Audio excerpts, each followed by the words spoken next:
এখানে কি বলেছে, যদি প্লাস সমান, প্লাস মানে ভাজিতক, তাহলে এখানে এটা ওয়েস্ট বেঙ্গল পুলিশ কনস্টেবল এসেছিল রিজনিংয়ে। প্লাস মানে এটা কি বলেছে, ভাগ, ভাগ মানে কি বলেছে, বিয়োগ, তারপরে কি বলেছে, বিয়োগ মানে হচ্ছে কি গুণ, আর কি বলেছে, গুণ মানে হচ্ছে যোগ। তাহলে এগুলো বিপরীত বসকাতে 12 প্লাস আছে, প্লাস মানে আমি কি করব, ভাগ 6, ভাগ আছে, ভাগ মানে কি হবে, বিয়োগ 3, বিয়োগ থাকলে কি থাকে, বিয়োগ থাকলে গুণিতক তোমার 2, গুণ থাকলে যুক্ত 8।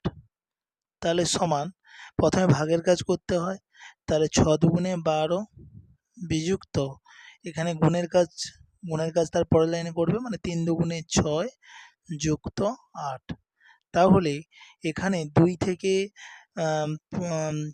থেকে 6 মানে 6 বিয়োগ করলে তাহলে -4 +8 সমান কত, 4। 8 থেকে 4 গেলে 4। বুঝতে পেরেছ? তাহলে ডি হচ্ছে এখানে সঠিক উত্তর।